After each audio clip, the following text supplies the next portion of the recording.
Assalamualaikum warahmatullahi wabarakatuh. Terima kasih, Anda telah kembali di channel YouTube kami. Saluran informasi yang mengkisahkan kisah-kisah Islami, serta kisah para ulama dan kekasih Allah. Kali ini, kami akan membahas tentang Imam Ahmad bin Hambal. Siapakah beliau sebenarnya? Apa kelebihan yang beliau miliki?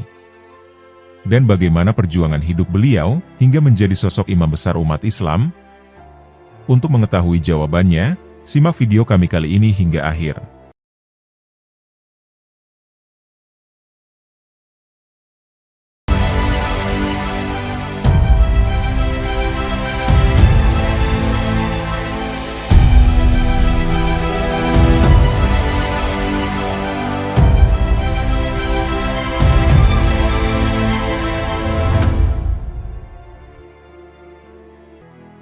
Kisah Imam Ahmad dengan wanita miskin.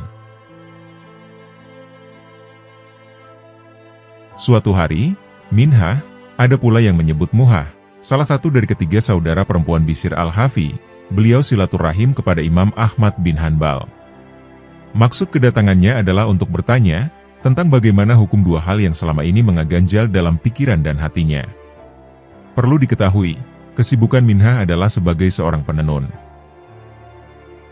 Pada suatu malam, saat ia sedang menenun, lampu yang biasa menyinarinya tiba-tiba mati. Ia lantas mengambil inisiatif untuk menenun di bawah cahaya rembulan. Yang saat itu ia ingin tanyakan, apakah ia harus menjelaskan kepada pembelinya bahwa tenunan itu disinari menggunakan cahaya rembulan. Imam Ahmad kemudian menjawab, jika memang ada beda antara hasil tenunan yang menggunakan lampu dan hasil tenunan yang menggunakan cahaya rembulan, maka engkau wajib menjelaskannya. Setelah itu, Minhah bertanya untuk kedua kalinya, apakah rintihan seorang yang sedang sakit itu adalah tanda bahwa ia mengeluh? Sebenarnya aku tak ingin seorang yang sakit itu mengeluh atas sakit yang dideritanya saja. Hendaknya ia selalu mengeluh dan mengadu kepada Allah, jawab Imam Ahmad. Merasa pertanyaannya telah terjawab, Minhah kemudian pamit pulang. Namun saat itu dalam benak Imam Ahmad ada yang mengganggu pikirannya, siapa sebenarnya perempuan ini? Sampai hal-hal sepele seperti itu pun ditanyakan. Ia akhirnya menyuruh anaknya, Abdullah, untuk membuntuti dan menyelidikinya. Wahai anakku, selama ini tak ada satu orang pun yang bertanya kepadaku tentang hal-hal sebagaimana yang ditanyakan perempuan tadi. Aku ingin kamu mengikuti dan menyelidiki, siapa sebenarnya perempuan itu. Kata Imam Ahmad memerintahkan anaknya. Si anak pun membuntutinya, dan akhirnya melihat Minhah masuk rumah Bishr al-Hafi, seorang sufi besar, yang tidak lain adalah guru Imam Ahmad sendiri. Ia akhirnya paham, perempuan yang sowan kepada ayahnya itu adalah saudara Bishr al-Hafi. Abdullah pun pulang, dan tak lupa menceritakan hasil penyelidikannya itu kepada ayahnya. Mendengar penuturan anaknya, Imam Ahmad berkata, "Bertakwalah kepada Allah, memang benar dan pantas kalau begitu."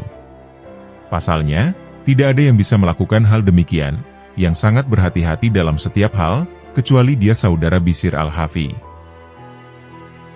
Kisah tadi tertuang dalam kitab Hilyah al-Aulia, wa Tobaqoh al-Ashfiyah. Dari kisah barusan kita bisa belajar, betapa suci dan bersihnya hati saudara Bishr al-Hafi, yang sampai mempermasalahkan hal-hal kecil, yang menurut orang kebanyakan tak perlu dipermasalahkan. Nabi Muhammad SAW pernah bersabda, "Sungguh, Allah tidak melihat rupa dan harta kalian, melainkan melihat hati dan amal kalian." Hadis riwayat Imam Muslim. Adalah suatu kebanggaan dan kebahagiaan, manakala seseorang memiliki wajah yang rupawan, atau harta yang melimpah. Namun jika di saat yang bersamaan hatinya kotor, maka apa yang ia miliki itu akan menjadi petaka bagi dirinya, dan bahkan orang lain. Hal ini dikarenakan hati, sebagaimana yang juga disabdakan baginda Nabi, bahwasanya bagian dalam tubuh manusia yang bentuknya hanya segumpal daging. Meski begitu, dampak yang ditimbulkannya begitu besar. Baik dan buruknya suatu tindakan zohir, tergantung dengan baik dan buruknya hati.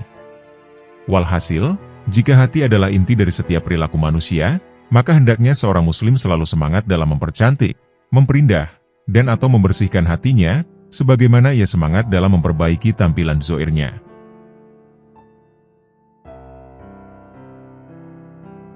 Imam Ahmad menolak mendoakan seseorang.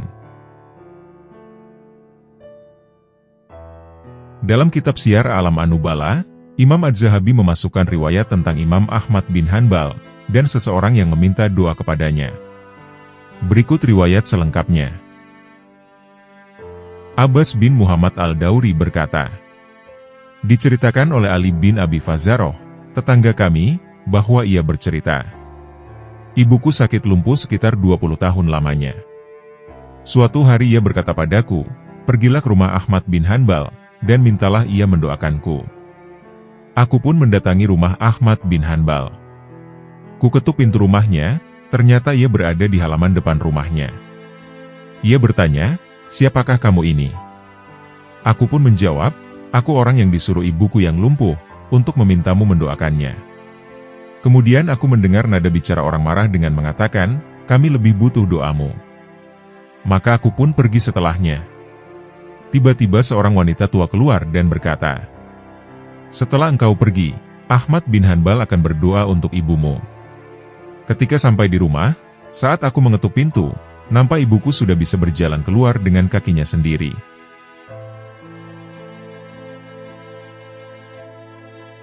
Imam Ahmad dan penjual roti. Imam Ahmad bin Hanbal, atau yang juga dikenal juga sebagai Imam Hanbali. Diketahui, Imam Ahmad adalah murid dari Imam Syafi'i, dan beliau termasuk salah satu 4 imam madhab dalam Ahlus Sunnah wal Jamaah. Di masa akhir hidup, beliau pernah bercerita, peristiwa ini terjadi pada suatu waktu, ketika saya sudah usia tua. Pada waktu itu, saya tidak tahu kenapa, saya ingin sekali menuju ke salah satu kota di Irak.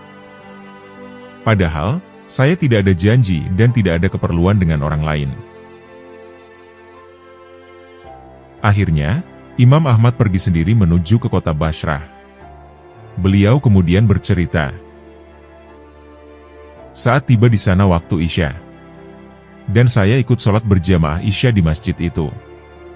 Hati saya merasa tenang, hingga kemudian saya ingin beristirahat sejenak. Begitu selesai sholat dan jamaah bubar, Imam Ahmad ingin tidur di masjid. Tiba-tiba marbot masjid datang menemui Imam Ahmad sambil bertanya, kenapa Syekh? Sedang apa engkau di sini? Perlu diketahui, kata Syekh bisa digunakan untuk 3 panggilan. Bisa untuk orang tua, orang kaya, ataupun untuk orang yang berilmu. Panggilan Syekh di dalam kisah ini digunakan untuk memanggil orang yang sudah tua. Karena pada saat itu, Imam Ahmad terlihat sebagai orang tua. Saat itu, marbot masjid tidak tahu, kalau yang ada di hadapannya adalah Imam Ahmad. Dan Imam Ahmad pun tidak memperkenalkan siapa dirinya. Di Irak, semua orang kenal siapa itu Imam Ahmad. Seorang ulama besar yang alim, dan juga ahli hadis. Sejuta hadis telah dihafalnya, dan beliau sangat soleh dan zuhud. Zaman itu tidak ada foto, sehingga orang tidak tahu wajahnya. Akan tetapi, mereka hanya tahu namanya yang sudah terkenal. Kemudian Imam Ahmad berkata, saya ingin istirahat di sini. Saya seorang musafir. Sang marbot masjid berkata, tidak boleh. Tidak boleh tidur di masjid. Imam Ahmad melanjutkan bercerita, saya didorong-dorong oleh orang itu, dan saya disuruh keluar dari masjid. Setelah keluar masjid, maka dikuncilah pintu masjid itu. Lalu saya ingin tidur di teras masjid. Ketika sudah berbaring di teras masjid, sang marbot datang lagi. Ia kini marah-marah kepada Imam Ahmad. Sekarang kamu mau apa lagi, Syekh? Kata marbot dengan kesal. Saya hanya hendak tidur. Saya seorang musafir. Kata Imam Ahmad bin Hanbal. Lalu marbot berkata, tidur di dalam masjid tidak boleh. Tidur di teras masjid juga tidak boleh. Imam Ahmad kemudian diusir keluar dengan kasar. Imam Ahmad lalu bercerita, "Saya didorong-dorong sampai jalanan. Tepat di samping masjid, ada seorang penjual roti, yang rumah sangat kecil. Di sana ia gunakan untuk membuat, sekaligus menjual roti dagangannya. Sang penjual roti sedang membuat adonan, sambil melihat kejadian Imam Ahmad didorong-dorong oleh marbot. Saat Imam Ahmad sampai di jalanan, penjual roti itu memanggil dari jauh. 'Wahai Syekh, mari ke sini saja, Anda boleh menginap di tempat saya. Di sini saya punya tempat, meskipun kecil.' Imam Ahmad bin Hambal lalu berkata, 'Terima kasih Tuan, baiklah kalau begitu.' Imam Ahmad kemudian masuk rumahnya, dan duduk di belakang penjual roti yang sedang membuat roti. Imam Ahmad tidak memperkenalkan siapa dirinya, dan hanya bilang sebagai musafir. Penjual roti ini punya perilaku tersendiri. Kalau Imam Ahmad mengajak berbicara, lalu dijawab seperlunya. Kalau tidak, dia terus membuat adonan roti, sambil melafalkan istighfar. Saat meletakkan garam beristighfar. Saat memecahkan telur beristighfar. Saat mencampur gandum beristighfar. Selalu mengucap istighfar. Imam Ahmad memperhatikan terus-menerus, lalu bertanya-bertanya, 'Sudah berapa lama kamu lakukan ini?' Orang penjual roti itu lalu menjawab, 'Sudah lama sekali Syekh. Saya menjual roti sudah 30 tahun. Jadi, semenjak itu saya lakukan.' Imam Ahmad kembali bertanya, 'Apa hasil dari perbuatanmu ini?' Dan orang itu menjawab, 'Lantaran wasilah istighfar ini, tidak ada hajat yang saya minta, kecuali pasti dikabulkan oleh Allah. Semua yang saya minta langsung dikabulkan.' Hal tersebut sesuai sebagaimana dengan sabda Nabi, bahwa barang siapa yang menjaga istighfar, maka Allah akan menjadikan jalan keluar baginya dari semua masalah. Dan Allah akan berikan rizki dari jalan yang tidak disangka-sangkanya." Lalu orang itu melanjutkan perkataannya, "Semua telah dikabulkan Allah, namun masih ada satu yang belum Allah kabulkan." Imam Ahmad yang penasaran kemudian bertanya, "Doa apakah itu?" Si penjual roti lalu menjawab, "Saya minta kepada Allah, supaya saya dipertemukan dengan Imam Ahmad." Seketika itu juga Imam Ahmad bertakbir, "Allahu Akbar, Allah telah menunjukkan kebesarannya. Allah telah mendatangkan saya jauh-jauh dari Baghdad, untuk pergi ke Basrah. Dan bahkan sampai didorong-dorong oleh marbot masjid itu sampai ke jalanan. Dan itu semua karena istighfarmu." Maka sang penjual roti terperanjat, dan segera memuji Allah. Ternyata, orang yang dihadapannya adalah Imam Ahmad bin Hambal. Subhanallah.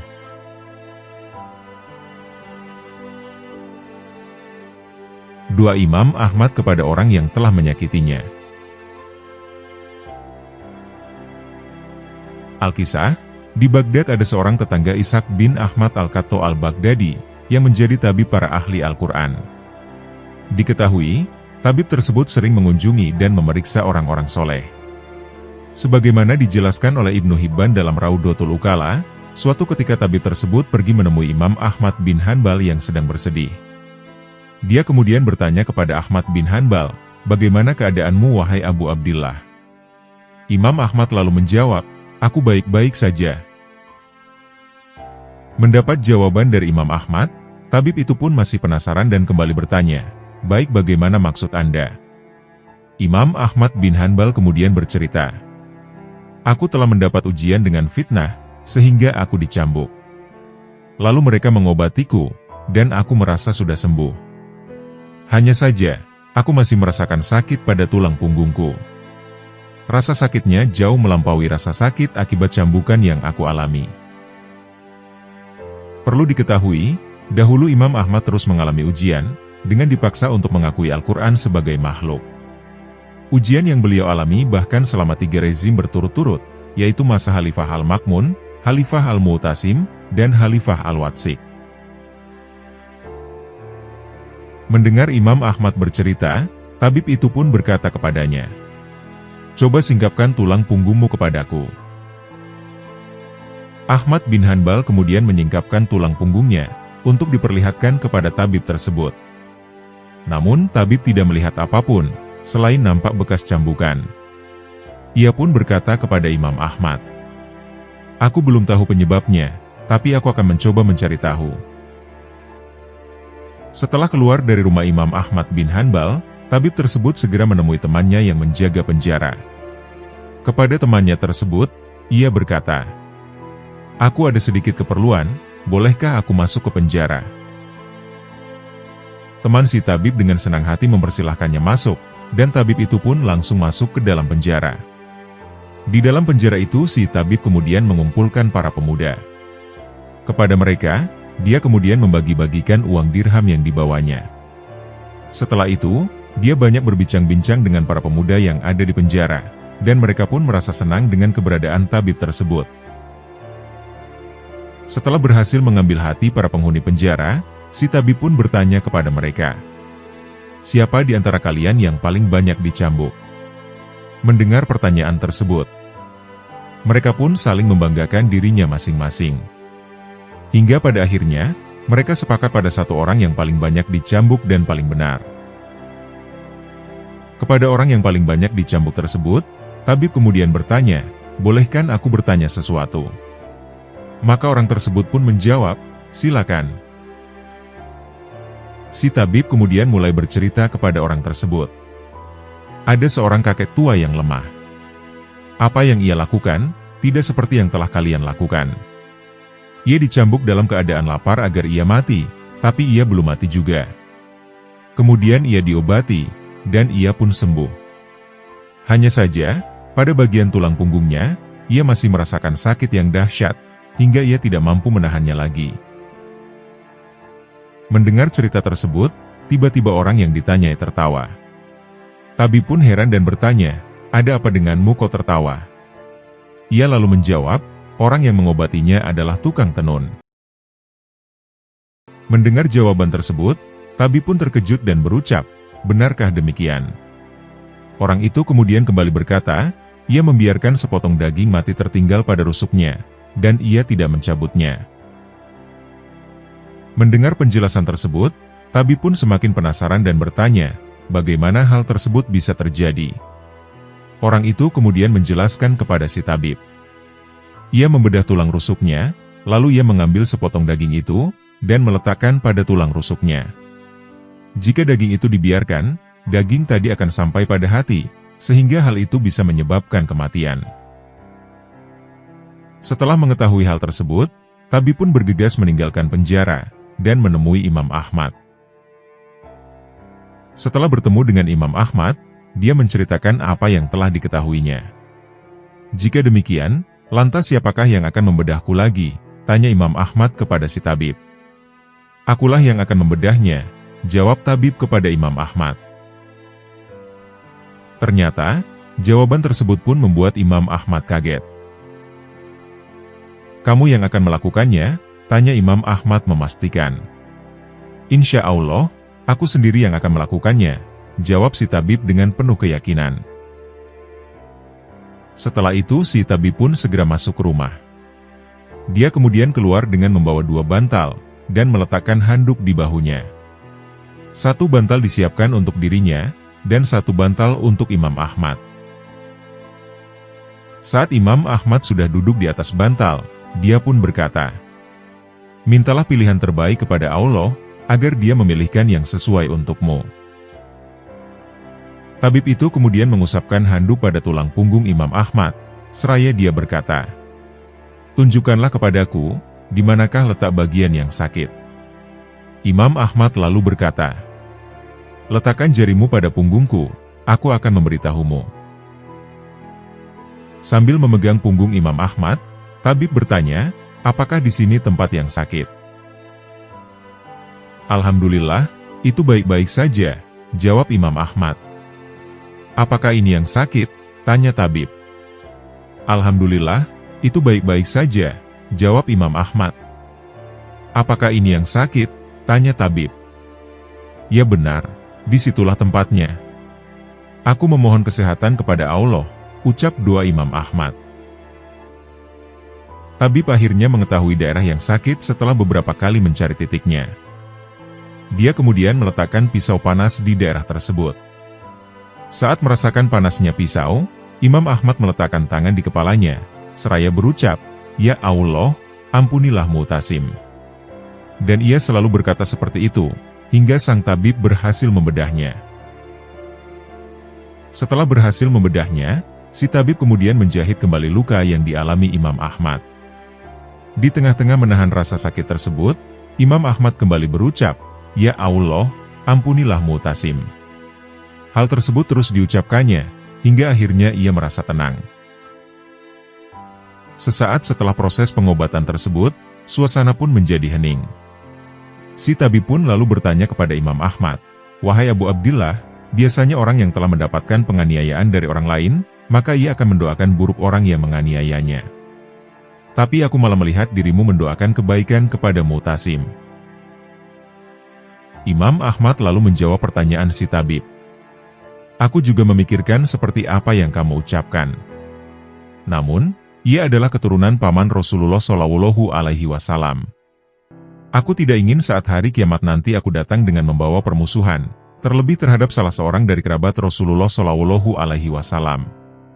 Sungguh aku telah memaafkannya." Begitu mulianya akhlak para ulama yang menjadi pewaris para nabi. Mereka memberikan tauladan kepada kita semua. Ketika mereka disakiti dan dizolimi, balasannya justru mendoakan kebaikan kepada orang yang telah menyakiti dan menzoliminya, memaafkan kesalahannya, dan tidak memendam dendam apapun, seperti apa yang dilakukan oleh Imam Ahmad bin Hanbal. Oleh sebab itulah, tetaplah mendoakan kebaikan kepada orang-orang pernah menyakiti kita, karena hal tersebut adalah perintah agama.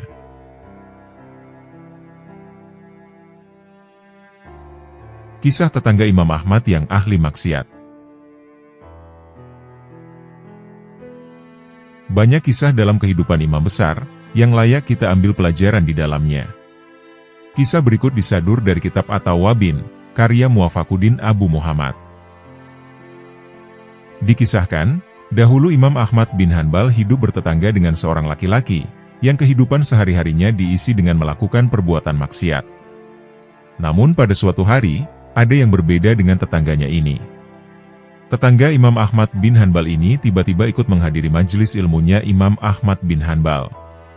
Ini di luar kebiasaan dari tetangga Imam Ahmad, yang dia diketahui dan terkenal sebagai ahli maksiat.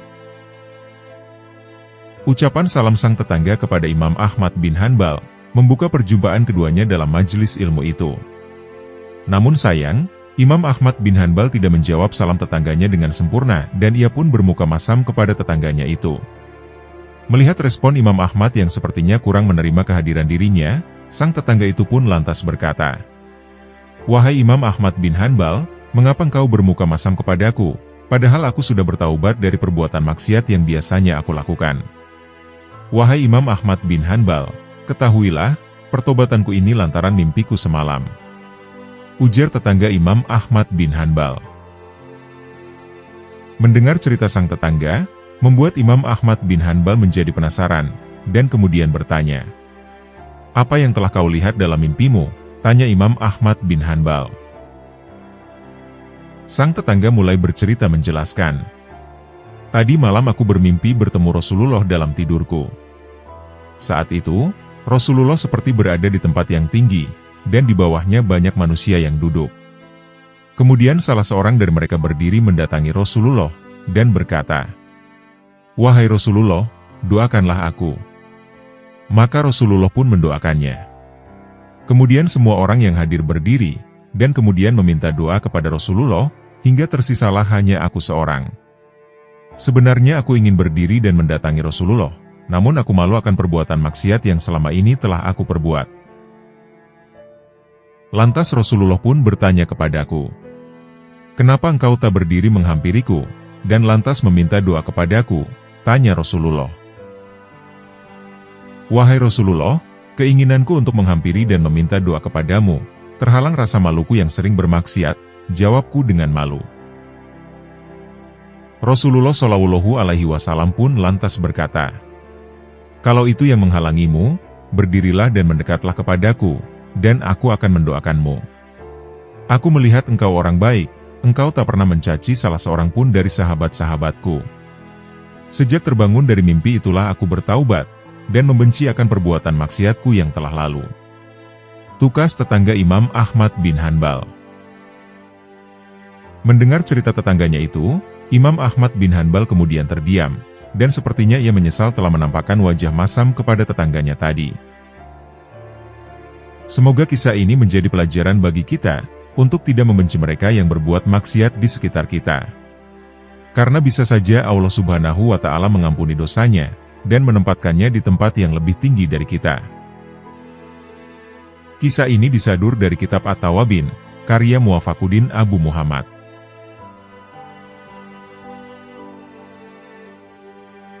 Imam Ahmad diuji seorang penjual labu.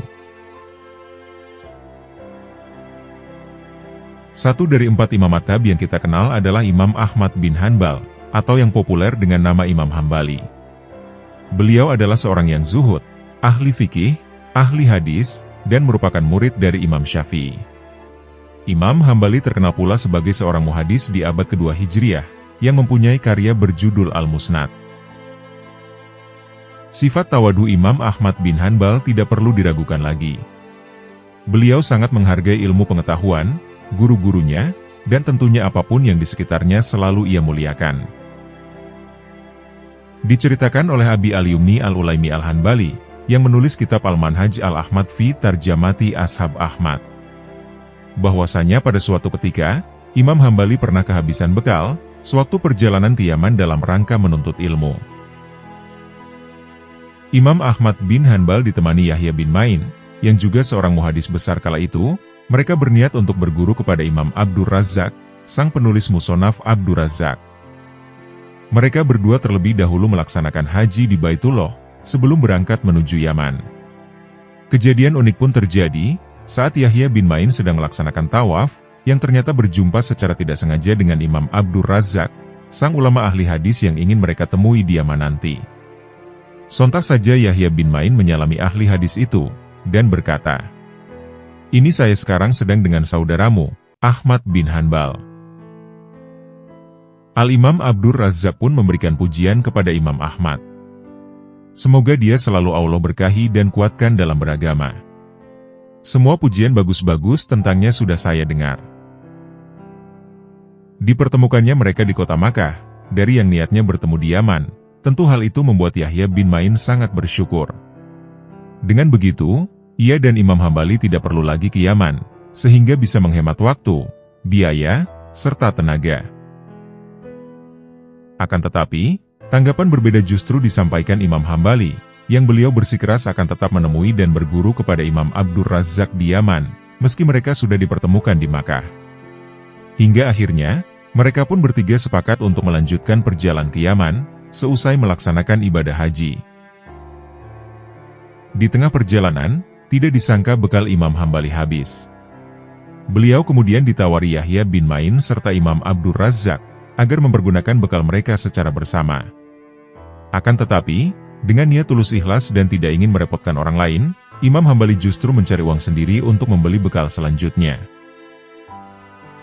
Sesampainya di Yaman, Imam Ahmad bin Hanbal menggadaikan sejenis bejana kepada seorang tukang penjual labu, yang hasilnya akan digunakannya untuk mencukupi kebutuhan sehari-harinya. Ketika jatuh tempo, dan Imam Hambali berniat menebus bejana yang digadaikan, penjual labu menunjukkan 2 bejana yang hampir mirip, sehingga Imam Hambali merasa kebingungan. Imam Hambali yang merasa takut jika mengambil hak orang lain, akhirnya beliau memutuskan, agar bejana serta sejumlah uang miliknya boleh diambil penjual labu. Seketika itulah Syekh Sulaiman bin Daud Asyad-Zakuni, yang sejak awal melihat transaksi gadai tersebut, ia kemudian memarahi penjual labu itu, dan berkata, "Apakah kamu mau mempermainkan orang yang zuhud? Bukankah kamu sudah tahu, jika bejana itu modelnya sama?" Penjual labu itu pun meminta maaf, dan mengembalikan bejana Imam Hambali, sembari berkata, Niat saya hanya menguji beliau saja.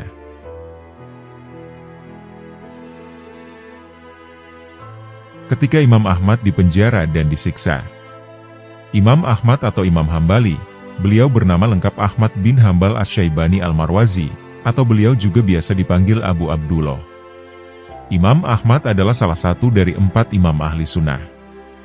Beliau dilahirkan di Baghdad, tepatnya pada tahun 164 Hijriah. Dalam hidupnya, Imam Ahmad pernah dipenjara dan disiksa oleh khalifah pada masa itu. Dikisahkan, saat itu kelompok Mu'tazilah mengajak Khalifah Al-Ma'mun untuk mengikuti pendapat bahwa Al-Quran adalah makhluk dan terlepas dari sifat-sifat Allah.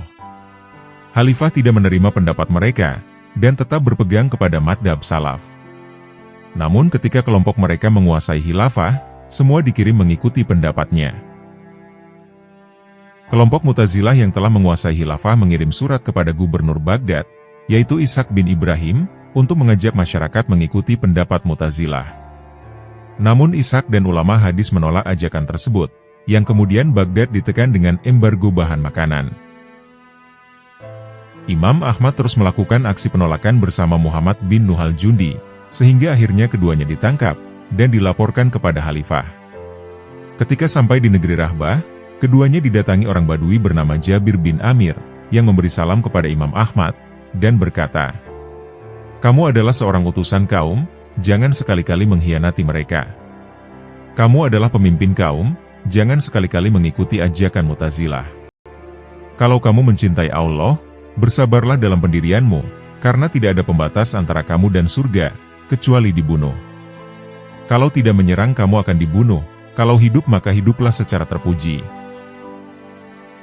Imam Ahmad bin Hambal mengatakan, bahwa ucapan orang Badui itu membuatnya teguh, untuk tetap menolak terhadap ajakan mereka. Ketika rombongan sudah dekat dari pendopo kekhalifahan, seorang hamba mendekat, dan meneteskan air mata, sambil berkata, "Wahai Abu Abdullah, sesungguhnya Al-Ma'mun tidak pernah menghunus pedangnya, seperti yang dia lakukan sekarang. Dia bersumpah atas nama kekerabatan dengan Rasulullah, jika Anda tidak mengatakan Al-Quran sebagai makhluk." Imam Ahmad terduduk, matanya menatap langit, dan berkata, "Wahai Tuhanku, apa yang terjadi dengan penguasa Fajir ini, sampai dia tega memukul dan membunuh? Ya Allah, kalau benar Al-Quran kalamu, dan dia bukan makhluk, maka cukupkanlah kedzolimannya." Kemudian terdengarlah jeritan atas kematian Al-Ma'mun, pada sepertiga malam terakhir. Terdengar kabar, bahwa Al-Mu'tasim menjabat kekhalifahan sesudah Al-Ma'mun, dan memutuskan Ahmad bin Abi Daud ke jajaran penasehatnya. Permasalahan bertambah parah saat itu, hingga Imam Ahmad beserta para tawanan digiring ke Baghdad dan disiksa, serta kaki mereka dirantai. Muhammad bin Nuh wafat dalam perjalanan ini, dan Imam Ahmad lah yang mensolatinya. Ketika sampai di Baghdad, waktu itu bulan Ramadan, Imam Ahmad dimasukkan ke dalam penjara antara 28 sampai 30 bulan.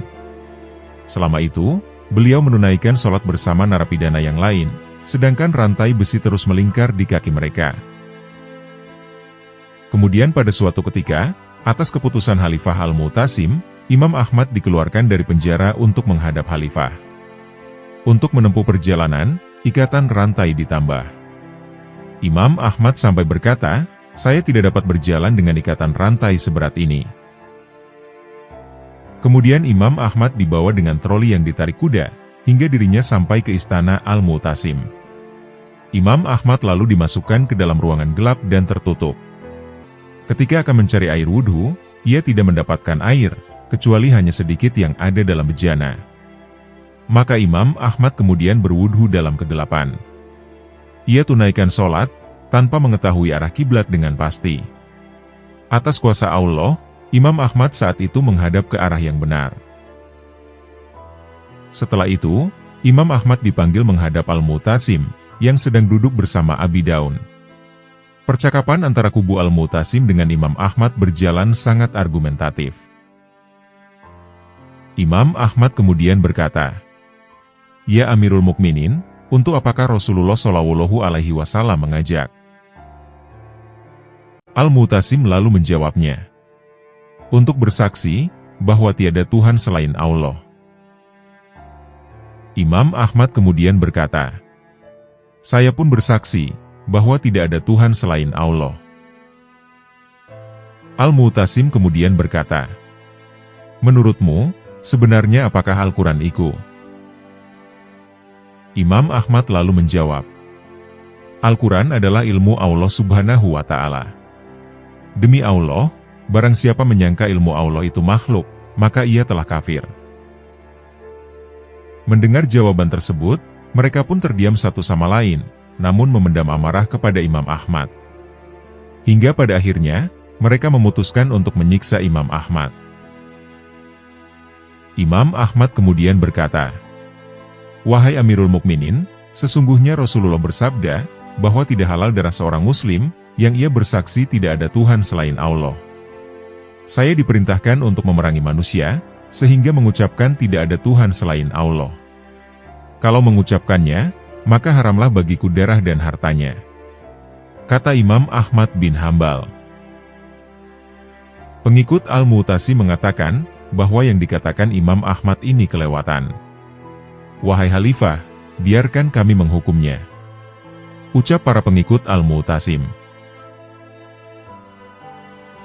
Imam Ahmad kemudian bercerita, "Para pengikut Al-Mu'tasim memukuli saya, hingga saya tidak sadarkan diri.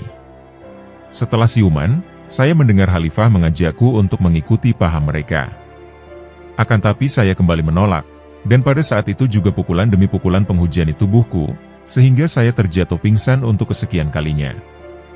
Dan dalam kondisi tak sadarkan diri ini saya dilepas, saya tidak tahu ada di mana. Ketika sadar, saya berada di sebuah rumah milik Ibrahim, dan kakiku sudah tidak dirantai lagi. Hari itu adalah tanggal 25 Ramadan, tahun 221 Hijriah. Ketika dibawa ke rumah Ibrahim, Imam Ahmad tetap menyempurnakan puasa, walaupun tuan rumah menyuruh untuk membatalkan puasa, karena kondisinya yang sangat lemah. Diceritakan ketika disiksa oleh pengikut Khalifah, pakaian Imam Ahmad robek, sampai terbuka auratnya.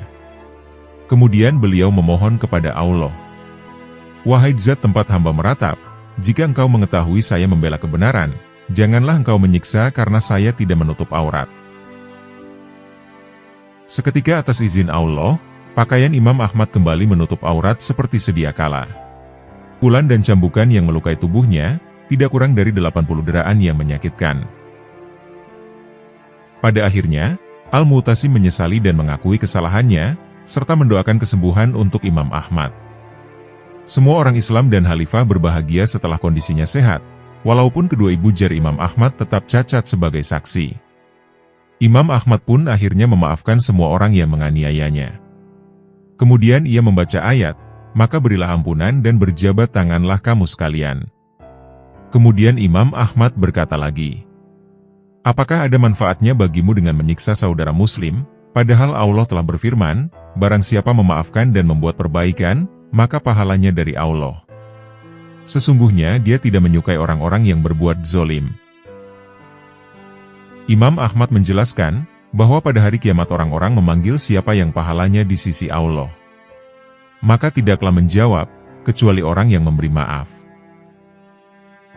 Kisah Imam Ahmad dikisahkan dalam buku tokoh-tokoh besar Islam sepanjang sejarah, yang ditulis Syekh Muhammad Said Mursi.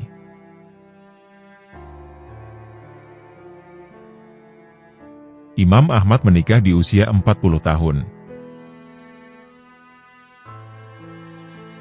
Bulan Rabiul Awal tahun 164 Hijriah, atau pada tahun 780 Masehi, waktu tersebut merupakan bulan kelahiran Imam Ahmad bin Hambal. Ulama pendiri mazhab fikih Hambali ini dilahirkan di kota Baghdad, dan dalam keadaan yatim. Diketahui, sang ayah meninggalkannya sebelum ia dilahirkan ke dunia ini. Imam Ahmad bin Hambal dikenal sebagai pemuda yang cerdas, dan gigih dalam menuntut ilmu. Pernah ada seseorang yang mempertanyakan kegigihannya itu. "Sampai kapan engkau terus mencari ilmu pengetahuan, padahal engkau kini telah mencapai kedudukan mulia di antara pencari ilmu?" Kemudian beliau menjawab pertanyaan tersebut dengan singkat, "Aku akan membawa dawat tinta ini hingga ke liang lahat." Pernyataan tersebut mempertegas kegigihannya di dalam mencari ilmu. Artinya, ia tidak akan berhenti mencari ilmu, hingga ajal menemuinya. Menurut putra sulungnya, Abdullah bin Ahmad, Imam Ahmad memiliki hafalan hingga 700.000 hadis di luar kepala. Pencapaiannya ini tidak lepas dari sifat kegigihannya di dalam mempelajari hadis. Hingga umur 16 tahun, beliau telah belajar menghafal Al-Quran, bahasa Arab, hadis, tafsir, sejarah Nabi, sahabat, dan para tabi'in. Ia bertemu dengan beberapa guru untuk mempelajari itu semua. Hamad bin Khalid, Ismail bin Aliyah, Muzaffar bin Mudrik, Walin bin Muslim, dan Musa bin Tariq, mereka adalah orang-orang yang berperan untuk mengajarkan ilmu-ilmu tersebut kepada Imam Ahmad. Selain itu, setiap kali beliau mendengar tentang adanya ulama hadis di sekitarnya, maka tanpa pikir panjang beliau akan menemui sang ulama, untuk mendapatkan hadis dari ulama tersebut. Imam Ahmad telah mencurahkan semua perhatiannya untuk mempelajari banyak hadis. Selama masa hidupnya, ia telah mencurahkan segalanya untuk mempelajari hadis. Ia akan merelakan dirinya untuk menempuh jarak yang begitu jauh, demi agar bisa menimba ilmu pada ulama tersebut. Sehingga, ia pun harus mengorbankan dirinya untuk menikah di usia yang ke-40 tahun. Imam Ahmad menikah dengan sosok wanita bernama Aisyah binti Fadl. Setelah Aisyah meninggal, ia menikah dengan Raihanah, namun di kemudian hari Imam Ahmad kembali ditinggalkan istrinya, untuk menghadap kepada Yang Maha Kuasa.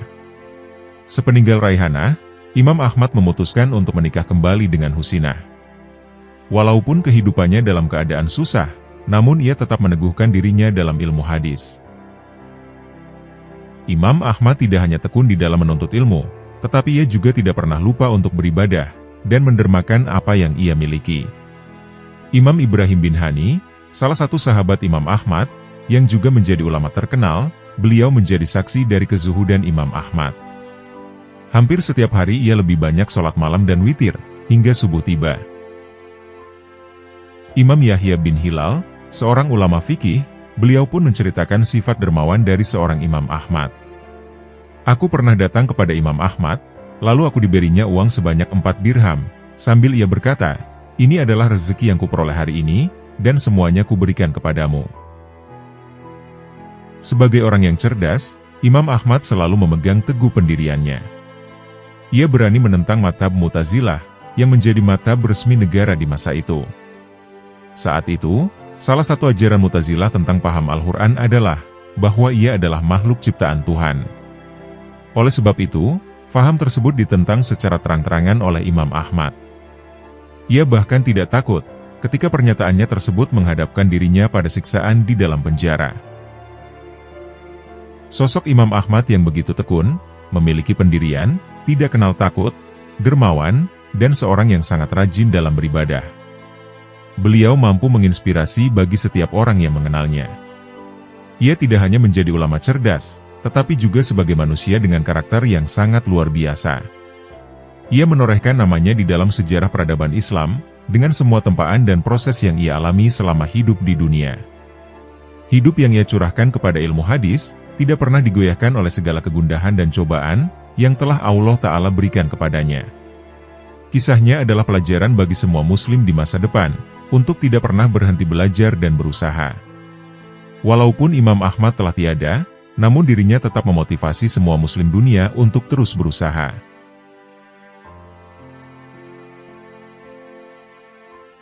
Alasan Imam Ahmad lama membujang.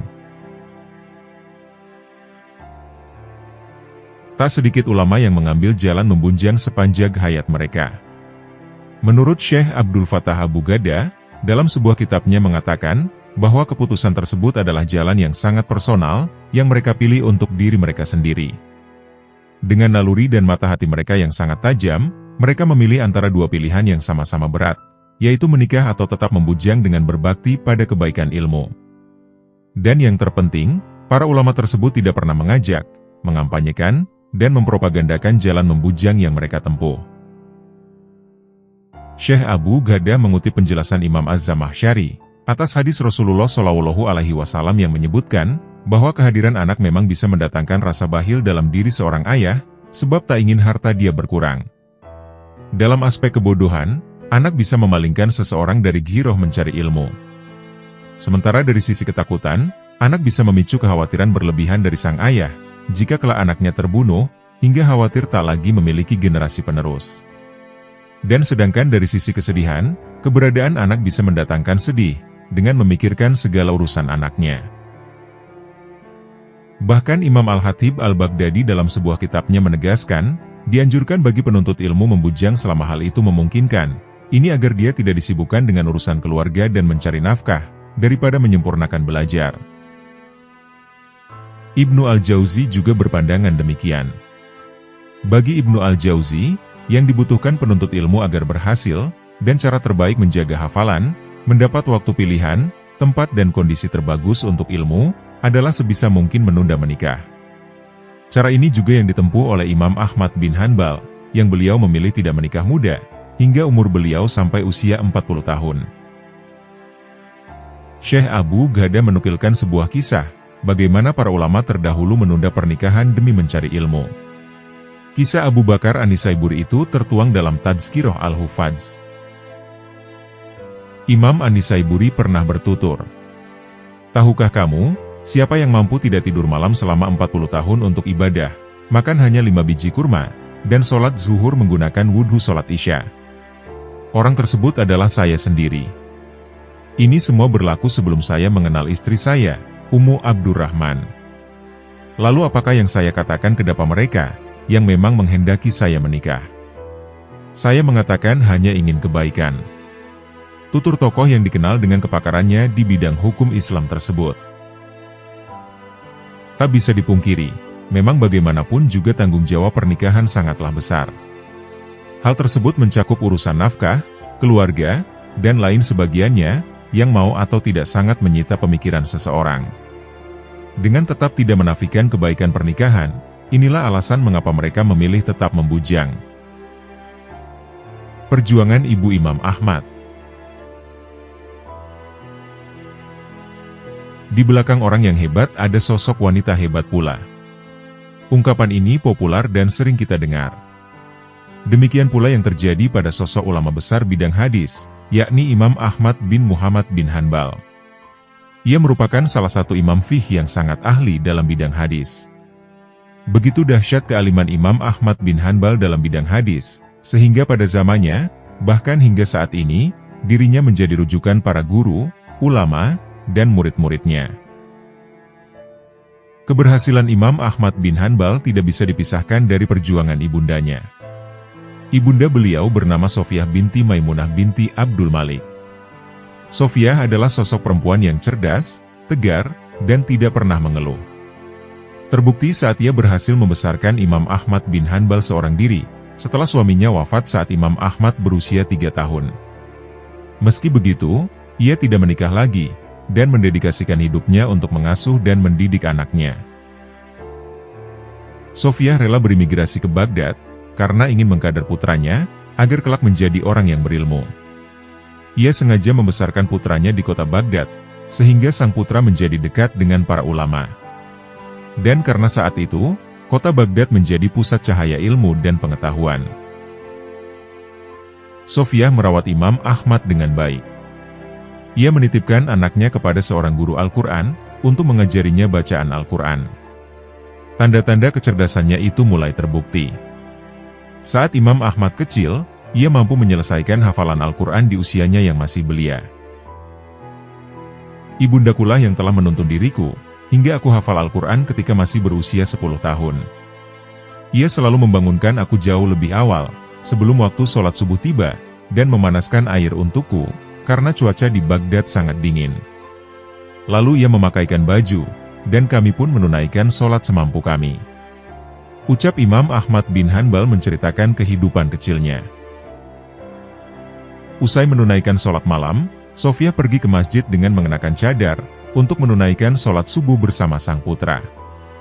Hal ini ia lakukan semenjak Imam Ahmad berusia 10 tahun. Ketegaran dan ketakwaan Sofiah telah mendarah daging kepada putranya, Imam Ahmad bin Hanbal. Sebuah kebiasaan-kebiasaan mulia yang dilakukan Sofiah kepada putranya tidaklah mudah. Terlebih, ia melakukannya hanya seorang diri.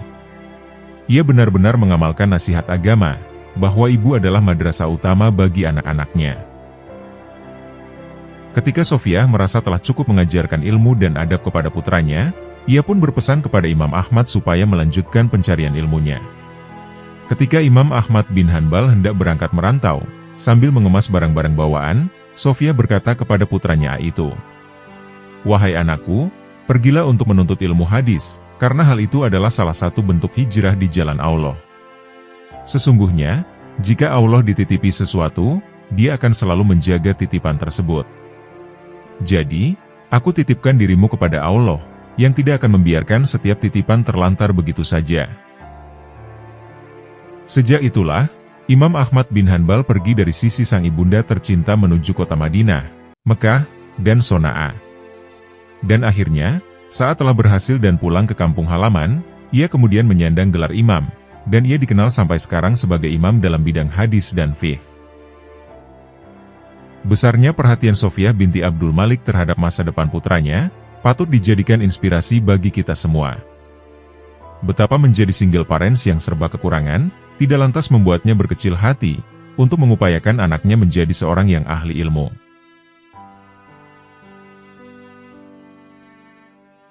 Kontrakan rumah milik Imam Ahmad. Nama asli beliau Ahmad bin Muhammad bin Hanbal bin Hilal. Syekh Abu Zahra dalam bukunya Tarikh Al-Madzahib Al-Islamiyah, beliau menuliskan biografi Imam Ahmad, bahwa nama Hanbal itu bukan nama bapaknya, dan ini yang sering kita salah pahami tentang beliau. Sebelum kelahiran Imam Ahmad, keluarga beliau dahulu berdiam di negeri Khurasan. Tetapi menjelang kelahiran Imam Ahmad, keluarga ini kemudian berpindah ke Baghdad, untuk kemudian di sanalah Imam Ahmad dilahirkan, tepatnya pada tahun 164 Hijriah. Singkat cerita, kehidupan Imam Ahmad dimulai dengan belajar, dan belajar, lalu menikah, punya anak, menjadi imam besar, lalu kemudian menjadi pendiri madhab Hambali. Ada hal yang cukup menarik dari cerita tentang beliau, yaitu cerita tentang sumber pendapatan beliau. Kita tahu bahwa para ulama kita dulu rata-rata pekerja keras, bukan orang yang senang meminta, dan bukan pula orang yang senang menerima begitu saja. Setelah membuka beberapa referensi tentang beliau, kita akan mendapati sebuah fakta, bahwa sumber pemasukan Imam Ahmad, ternyata dari hasil sewa rumah yang dikontrakan. Dan rumah itu adalah hasil waris dari orang tua beliau. Walaupun mempunyai kontrakan, tapi jumlahnya tidak banyak, dan darinya tidak menghasilkan banyak harta. Mungkin hasilnya hanya cukup untuk makan, minum, serta kebutuhan asasi keluarga beliau. Kesibukan beliau dalam dunia ilmu pengetahuan, telah membuat beliau memilih hidup sangat sederhana, dengan bukti bahwa pemasukan utamanya hanya dari kontrakan yang sedikit itu. Juga seandainya ada kebutuhan lainnya, maka beliau juga tetap bersikeras tidak mau minta-minta dari muridnya. Akan tetapi, beliau akan menempuh salah satu dari 3 cara berikut ini. Yang pertama adalah dengan berhutang. Beliau berusaha untuk berhutang dengan orang yang baik-baik, agar harta yang dihutangkan jelas halalnya. Dan biasanya beliau tidak berhutang pada saat bepergian, mungkin salah satu alasannya agar hutang itu mudah untuk dikembalikan. Beliau lebih memilih berhutang, ketimbang mendapatkannya dengan hadiah atau sedekah. Yang kedua adalah dengan cara bekerja. Beliau tidak malu untuk bekerja sebagai penjahit misalnya, atau mengambil upah dari jasa penulisan. Ini semua dilakukan beliau, agar tidak menghinakan diri dengan meminta, atau terlalu banyak menerima sedekah dari orang lain. Yang ketiga adalah dengan cara mencari makanan sisa. Biasanya hal ini dilakukan beliau, dengan memungut beberapa makanan yang sudah tidak diambil lagi oleh tuannya, atau memungut beberapa beras jatuh yang sudah tidak diambil lagi oleh tuannya. Dan ini beliau lakukan atas sepengetahuan yang punya, karena beliau juga tidak mau sembarang ambil, sehingga kehalalan itu sangat terjaga. Inilah sekilas tentang ekonomi dari Imam Ahmad. Kesibukannya mencari ilmu dan mengajarkannya untuk umat, membuatnya memilih untuk hidup sangat sederhana. Beliau mengajarkan tentang kaidah kehidupan, agar jangan terlalu banyak makan dari tangan orang lain, terlebih jika mereka adalah ulama. Semoga Allah Ta'ala memberikan kekayaan kepada beliau di akhirat kelak, atas apa telah beliau kerjakan di bumi ini. Bahkan tidaknya hanya itu, kita juga mendoakan beliau, serta untuk ulama-ulama lainnya, agar kelak mendapatkan tempat terbaik di sisi Allah Subhanahu wa Ta'ala. Ya Allah, cukupkanlah diriku dengan rezeki halalmu untuk menjauhi yang haram, dan cukupkanlah diriku dengan karunia darimu, sehingga tidak memerlukan selain engkau. Hadis riwayat Ahmad, Tirmidzi, dan Hakim.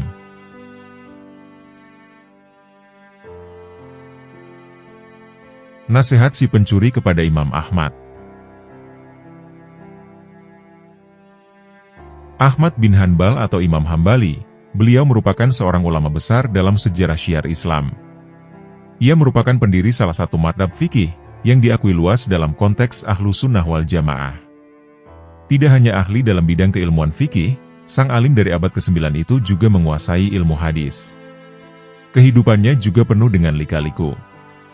Di antara beragam perjuangan besarnya, ialah membela akidah yang lurus. Bahkan banyak yang mengakui bahwa Imam Hambali telah menyelamatkan umat Nabi Muhammad untuk yang kedua kalinya. Yang pertama adalah ketika Abu Bakar As-Siddiq memerangi kaum murtad. Peran yang dijalani ulama kelahiran Baghdad itu, yakni menyerukan dengan lantang akidah yang benar. Pada masanya, penguasa negeri mulai melazimkan keyakinan yang sesat, yakni holku Al-Quran. Diketahui, paham tersebut meyakini bahwa Al-Quran adalah makhluk.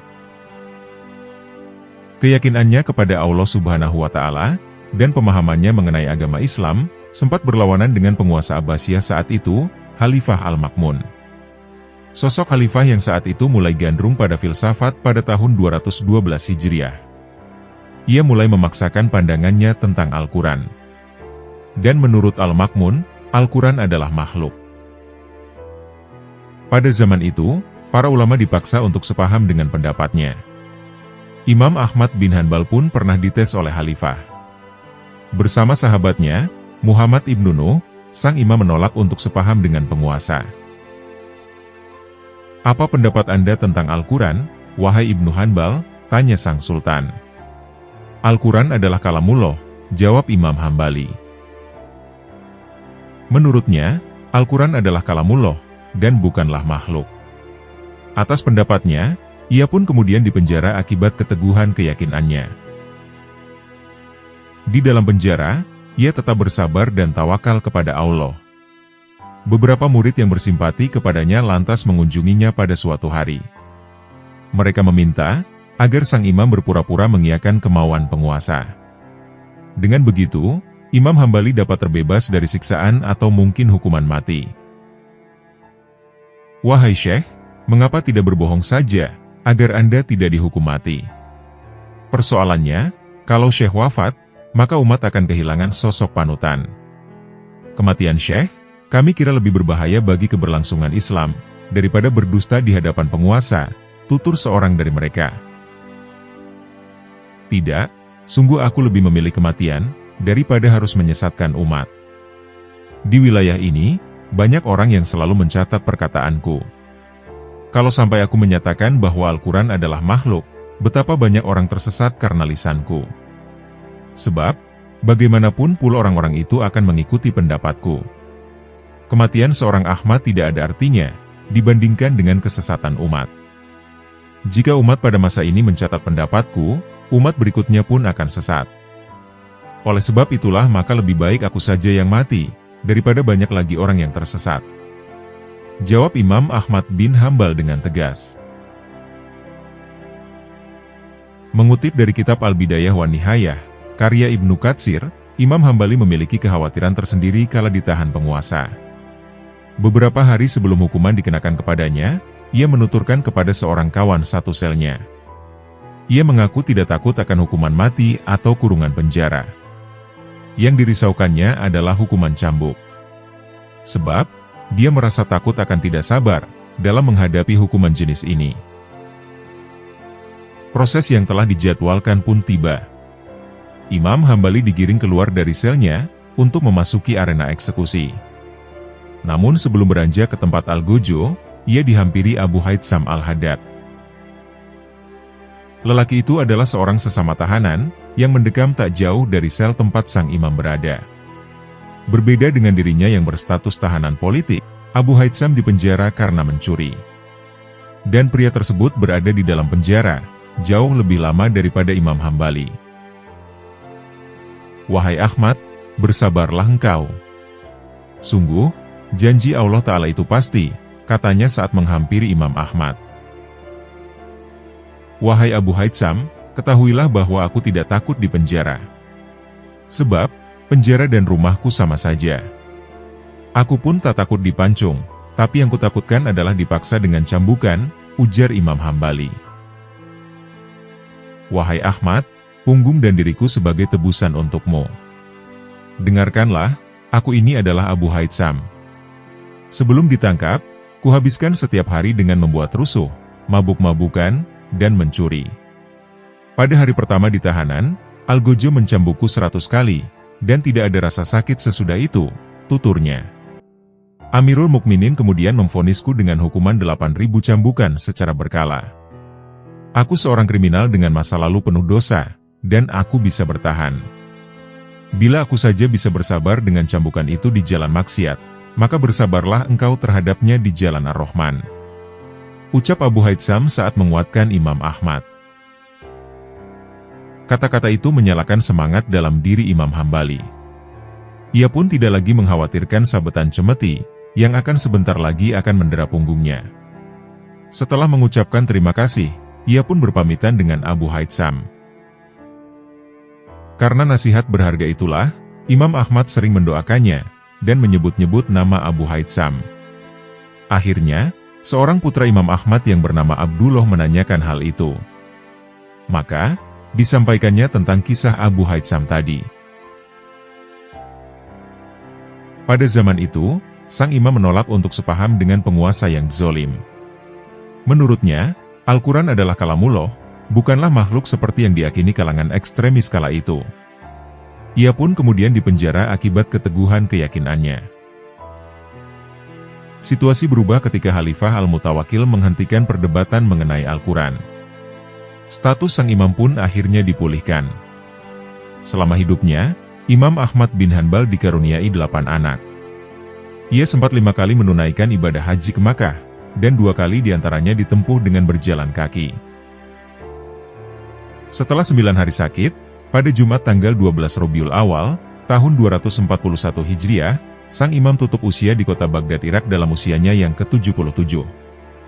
Jasa dan kontribusi sang imam dalam mengembangkan ilmu agama, hingga saat ini tetap dikenang sepanjang zaman.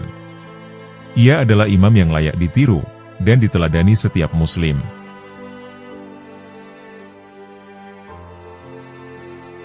Imam Ahmad pingsan gara-gara jawaban seorang sufi. Hari itu, Imam Ahmad bin Hanbal sedang bersama Imam Muhammad bin Idris Asy-Syafi'i, gurunya yang paling ia cintai. Tak lama, mereka kedatangan seorang sufi yang dikenal sebagai seorang buta huruf. Sufi itu bernama Syaiban Ar-Rai. Syaiban datang dengan tampilan sederhana, khas para sufi pada umumnya. Wahai guru, sepertinya Syaiban akan datang. Aku ingin menguji kealimannya di depanmu, ucap Imam Ahmad bin Hanbal. Usut punya usut, ada satu hal yang mendorong sang imam ingin melakukan hal itu. Ia gemas dengan sikap Syaiban, yang tidak begitu peduli pada persoalan-persoalan fikih. Oleh sebab itulah ia ingin membuktikan, apakah Syaiban hanya tidak peduli, atau dia memang tidak tahu apapun tentang persoalan fikih. Namun, Imam Asy-Syafi'i tidak setuju dengan niat muridnya itu. Selain karena hal itu tidak perlu dilakukan, sang guru juga tahu, bahwa Syaiban bukanlah sosok seperti yang dibayangkan oleh muridnya, sebab Imam Asy-Syafi'i telah mengetahui kehebatan Syaiban. Tak perlu engkau lakukan hal itu, cegahnya kepada Imam Ahmad. Namun, sepertinya keinginan Imam Ahmad sudah menggebu-gebu. Peringatan dari gurunya tak digubris olehnya, dan ia tetap ngotot untuk mengetes kealiman Syaiban. Setelah Syaiban tiba dan disambut dengan baik oleh keduanya, Imam Ahmad mulai mengajukan pertanyaan untuk mengetes Syaiban. Wahai Syaiban, apa pendapatmu tentang seorang yang lupa melaksanakan salah satu dari kelima sholat fardu, sementara ia lupa sholat mana yang telah ia tinggalkan, lalu apa kewajiban yang harus ia lakukan? Tanyanya. Suasananya saat itu sedikit menegangkan. Syaiban terlihat tetap tenang menghadapi pertanyaan yang diajukan kepadanya. Nampaknya ia segera memberikan jawabannya kepada Imam Ahmad. Wahai Ahmad, itulah hati yang lalai kepada Allah. Karena itu, kewajiban yang harus dilakukannya adalah ia harus belajar cara berakhlak kepada Tuhannya. Sehingga, ia tak lagi melupakannya, jawab Syaiban dengan tegas. Hal yang tak disangka terjadi setelah itu. Imam Ahmad bin Hambal tiba-tiba jatuh pingsan. Imam Asy-Syafi'i kemudian mengondisikan tubuhnya agar berbaring dengan nyaman. Dan Syaiban pun kemudian pamit kepada sang imam untuk pergi. Saat Imam Ahmad mulai tersadarkan dari pingsannya, dan sedikit agak tenang, maka Imam Asy-Syafi'i mulai berbicara kepada muridnya itu.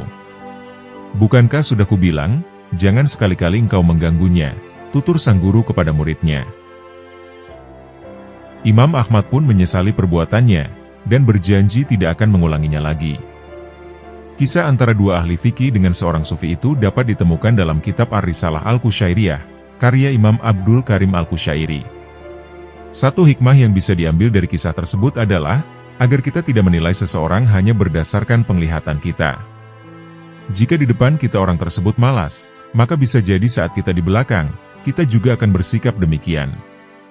Artinya, sebisa mungkin kita harus berprasangka baik kepada orang lain, atau berhusnudzon.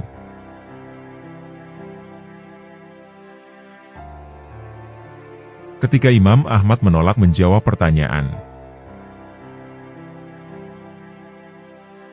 Dalam kitab Sifat As-Sofwah, Imam Abu Al-Farj Ibnu Jauzi mengisahkan tentang penolakan Imam Ahmad bin Hanbal dalam menjawab pertanyaan seputar waro. Diceritakan, diriwayatkan dari Ahmad bin Abdullah bin Khalid, dia berkata, Imam Ahmad bin Hanbal ditanya tentang masalah waro. Ia lalu menjawab, "Aku memohon ampun kepada Allah. Tidak halal bagiku untuk berbicara tentang masalah waro, karena aku memakan hasil bumi Baghdad. Akan tetapi, jika kau hendak mengetahuinya, Bishr bin Haris adalah orang yang pantas menjawab pertanyaanmu. Dia tidak memakan hasil bumi Baghdad, dan tidak memakan makanan yang tidak jelas. Dia pantas untuk berbicara tentang masalah waro." Ulama-ulama kita di zaman dulu sangat berhati-hati dalam menjawab pertanyaan. Mereka tidak akan menjawab pertanyaan dengan sembarangan, apalagi jika pertanyaannya seputar praktik ibadah seperti zuhud, waro, tawakal dan lain sebagainya. Dalam kisah tadi, Imam Ahmad bin Hanbal merasa tidak memiliki kualifikasi untuk menjawab pertanyaan tersebut. Dengan alasan, ia masih memakan hasil panen Baghdad, yang cara pengolahan, pendistribusian, dan penjualannya tidak diketahui secara jelas, apakah dalam salah satu prosesnya terdapat perbuatan yang dilarang atau tidak. Satu-satunya orang yang ia yakini kewaroannya adalah Bishr bin Harits Al-Hafi. Disebut Al-Hafi, karena Imam Bishr tidak pernah mengenakan alas kaki, dan selalu bertelanjang kaki kemanapun ia pergi. Imam Ahmad bin Hanbal tidak pernah melihat Imam Bishr memakan sesuatu, yang makanan itu tidak jelas asal-usulnya. Hidupnya dipasrahkan semuanya kepada Allah, dan melayani orang-orang di sekitarnya. Ia hanya makan untuk memenuhi hak tubuh atas dirinya. Sekali waktu Imam Bishr pernah mengatakan, "Sesungguhnya lapar itu dapat menjernihkan hati, dan mendatangkan pengetahuan yang halus." Untuk memahami perkataan Imam Bishr tadi, kita harus menggunakan sudut pandang pengetahuan. Lapar akan dimaknai secara berbeda oleh orang yang berbeda. Tapi yang paling berpengaruh dalam pemaknaannya, adalah latar belakang pengetahuannya. Orang yang berilmu dapat menjadikan lapar sebagai motivasi untuk sukses. Orang yang tidak berilmu kurang mampu mendapatkan manfaat dari kelaparannya, bahkan tidak sedikit yang memilih mencuri untuk mengatasi kelaparannya. Lain lagi dengan orang berilmu, yang terus-menerus melatih hatinya agar bersih dari cela, seperti Imam Bishr Al-Hafi. Setiap kali lapar, ia mendapatkan pengetahuan baru. Bagi Imam Bishr Al-Hafi, kelaparan adalah guru. Darinya ia belajar bersabar, bertawakal, bersyukur dan lain sebagainya. Gambarannya mungkin seperti ini. Tanpa lapar, mampukah kita merasakan kenikmatan kenyang? Tanpa lapar, akankah kesabaran kita terlatih secara alami, dan seterusnya? Orang yang mampu bertafakur di saat lapar, dan mengambil hikmah darinya, tentulah bukan orang sembarangan. Imam Ahmad bin Hanbal tahu betul akan kewaraan Imam Bishr. Karena itu ia berpendapat, bahwa orang yang pantas berbicara tentang waro adalah Bishr al-Hafi, bukan dirinya. Hal ini yang telah hilang dalam kultur beragama kita. Sekarang ini, semua orang berusaha menjawab pertanyaan, tanpa memandang kelayakan diri. Akibatnya, banyak fatwa keagamaan yang tidak sesuai dengan hukum aslinya. Hal ini diperparah oleh penggunaan fatwa-fatwa itu untuk mengadili pendapat lainnya, yang bisa jadi pendapat lain itu lebih benar. Melihat fenomena ini, kita harus kembali pada jalan yang dilalui ulama-ulama kita di masa lalu, yakni ucapkanlah kebaikan, dan jika tidak, lebih baik diam. Tindakan menarik juga pernah dilakukan Imam Hasan al-Basri. Suatu ketika, sekelompok budak di Kufah menghampirinya, dan meminta Imam Hasan al-Basri untuk memberi khutbah tentang keutamaan membebaskan budak. Imam Hasan al-Basri mengiyakan, dan berjanji akan menyampaikannya di depan jamaah. Di Jumat pertama, para budak menunggu di masjid untuk mendengarkan khutbah Imam Hasan al-Basri. Tapi sampai khutbah selesai, beliau tidak mengucapkan sedikit pun tentang keutamaan membebaskan budak. Mungkin Imam Hasan lupa, kata budak itu satu sama lainnya. Di hari Jumat kedua, Imam Hasan al-Basri tetap tidak mengungkit tentang keutamaan membebaskan budak. Begitu seterusnya, hingga pada Jumat keempat. Akibatnya, para budak menjadi sangat kecewa dengan Imam Hasan al-Basri. Mereka memandang Imam Hasan sebagai pembohong, dan orang yang tidak menepati janji. Dan di hari Jumat kelima, Imam Hasan al-Basri baru mengatakan, bahwa salah satu misi Islam adalah membebaskan perbudakan, baik yang berasal dari tawanan perang, maupun dari hasil jual beli. Orang-orang yang mendengar khutbahnya, ketika selesai sholat Jumat, mereka semua berlomba-lomba membebaskan budaknya. Hari itu bisa dikatakan sebagai pembebasan budak massal di Kufah. Para budak yang telah kecewa, mereka dibuat terkejut dengan khutbah Imam Hasan al-Basri. Mereka berduyun-duyun mendatangi Imam Hasan al-Basri, dan bertanya kepadanya, "Kenapa engkau baru katakan sekarang, dan mengapa tidak dari awal saja?" Imam Hasan al-Basri kemudian menjawabnya, "Ketika kalian mengatakannya padaku, dan aku telah setuju, akan tetapi saat itu aku tidak memiliki budak. Aku tidak ingin memerintahkan kebaikan pada masyarakat, atas sesuatu yang belum aku lakukan. Karena aku miskin, aku harus mengumpulkan harta untuk membeli budak. Selanjutnya lalu kubiarkan dia melayaniku beberapa hari, untuk merasakan sejauh mana kebutuhanku padanya, yakni kebutuhan memiliki budak. Ketika aku yakin dalam hatiku betapa besar aku membutuhkannya, maka aku pun kemudian membebaskannya, dan menyampaikan khutbah ini." Fatwa atau nasihat agama, tentu akan diterima dengan berbeda oleh pendengarnya, jika yang memberi fatwa dan nasihat benar-benar telah melakukannya, seperti kasus Imam Hasan al-Basri tadi. Setelah mendengar ceramahnya, orang-orang berlomba-lomba untuk membebaskan budak. Itulah cara ulama kita di masa lalu dalam memberi fatwa. Mereka sangat berhati-hati dalam mengeluarkan fatwa keagamaan, meskipun pengetahuan agama mereka sangat tinggi, dan telah diakui oleh banyak ulama yang semasa, ataupun setelahnya. Semoga kita bisa melestarikan tradisi mereka, dan terlepas dari berbagai fitnah zaman.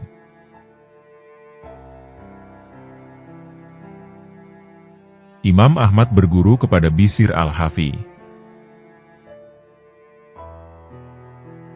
Ada kisah menarik dalam kitab Tadhkirahul Aulia, karangan Syekh Fariduddin al-Attar. Yakni sebuah kisah tentang Imam Ahmad bin Hanbal dan Bishr al-Hafi. Dikisahkan, Imam Ahmad bin Hanbal sering bersilaturahmi kepada Imam Bishr al-Hafi, seorang ulama sufi kenamaan di masanya. Karena begitu seringnya beliau mengunjungi Imam Bishr, sampai-sampai para santri Imam Ahmad pun bertanya-tanya. Salah satu dari mereka akhirnya ada yang memberanikan diri untuk bertanya, apa yang menyebabkan Imam Ahmad sering berkunjung kepada sufi yang wafat pada tahun 227 Hijriah tersebut. "Wahai guru, kami menganggap di zaman ini tak ada orang yang sepadan denganmu, terutama dalam hal fikih dan hadis. Engkau memiliki kemampuan untuk berijtihad, baik dalam urusan agama maupun urusan yang lain. Akan tetapi, engkau masih sering berkunjung kepada Syekh Bishr al-Hafi. Hal ini tentu kurang layak engkau lakukan, jika diukur dengan kemuliaanmu," ucap murid Imam Ahmad ketika bertanya. Imam Ahmad kemudian menjawab, "Adalah benar yang engkau katakan, bahwa aku memang mengetahui banyak hal, tentang apa saja yang engkau sebutkan tadi. Namun Syekh Bishr Al-Hafi lebih-lebih paham dariku tentang Allah Subhanahu wa Ta'ala." Belakangan diketahui, bahwa Imam Ahmad bin Hambal mendapat riwayat atau ilmu, yang itu berasal langsung dari Allah Subhanahu wa Ta'ala. Bishr Al-Hafi berkata kepadaku, dari Tuhaku. Kebiasaan menyebut asal-muasal suatu riwayat ilmu, biasanya lebih terkenal dalam dunia hadis, yakni bernama sanad, atau transmisi keilmuan. Misalnya, hadis ini dari si A, si B, si C, dari Abu Hurairah, dari Nabi Muhammad SAW. Kejelasan sanad merupakan hal yang penting sekali, karena sebagai bukti bahwa hadis, atau ilmu, atau riwayat, atau informasi yang didapatkan benar-benar valid adanya, karena diketahui berasal dari sumber yang jelas.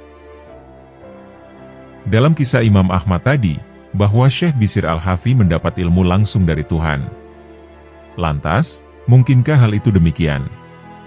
Bagi orang-orang yang sudah dekat dengan Allah, hal itu mungkin saja terjadi. Dari apa yang dilakukan oleh Imam Ahmad, dengan tetap belajar kepada Bishr Al-Hafi, kita menjadi paham, bahwa tak ada orang yang benar-benar mengetahui tentang banyak atau semua hal. Bisa jadi, seseorang memiliki penguasaan yang maksimal dalam satu bidang ilmu atau keterampilan, sehingga ia layak disebut ahli. Namun di saat yang bersamaan, ia pasti juga memiliki di bidang yang lain. Oleh karenanya, maka seseorang hendaknya tidak berhenti belajar, tentang bidang yang ia tidak atau belum ia kuasai, terutama tentang hal yang memang lebih penting untuk dipelajari. Belajar atau menuntut ilmu menjadi prioritas utama dalam agama Islam. Turunnya perintah membaca sebagai wahyu pertama, telah mengisyaratkan atas hal ini. Ditambah lagi, perintah itu tidak memiliki objek khusus, yang oleh para ulama dipahami bahwa objeknya bisa apa saja atau umum. Allah Subhanahu wa Ta'ala juga berfirman, "Wahai orang-orang beriman, apabila dikatakan kepadamu, berlapang-lapanglah dalam majlis, maka lapangkanlah, niscaya Allah akan memberi kelapangan untukmu. Dan apabila dikatakan, berdirilah kamu, maka berdirilah, niscaya Allah akan meninggikan orang-orang yang beriman di antaramu, dan orang-orang yang diberi ilmu pengetahuan beberapa derajat. Dan Allah Maha mengetahui apa yang kamu kerjakan." Quran Surat Al-Mujadilah, ayat 11. Dalam tafsir Mahasin Al-Takwil, karya Al-Qasimi dijelaskan, bahwa ayat ini menjadi penegasan dari Allah Subhanahu wa Ta'ala. Bahwasanya Allah akan memberikan derajat di dunia dan akhirat, yang pertama kepada siapa saja yang beriman dengan mengerjakan perintahnya dan perintah Rasulnya, yang kedua kepada orang yang alim, yang mengetahui perintah-perintah itu, dan yang ketiga kepada orang yang mengerjakan kewajiban-kewajiban itu dengan ilmu yang dimiliki. Apakah ketiga kriteria tadi harus dipenuhi oleh satu orang, atau tiga orang berbeda? Sebagian ulama memahami dan meyakininya sebagai satu orang. Sehingga iman saja tidak cukup, dan harus dengan berilmu. Hal ini juga yang disebutkan dalam salah satu pendapat dalam kitab Maroh Labid, karya Syekh Nawawi Al-Bantani. Sehingga, dari uraian tadi dapat dipahami, bahwa menjadi orang beriman harus juga alim atau berilmu. Atau berilmu saja tidak cukup, sehingga harus juga dibarengi dengan keimanan. Untuk mengerjakan perintah Tuhan, bukankah terlebih dahulu kita harus mengetahui syarat dan rukunnya?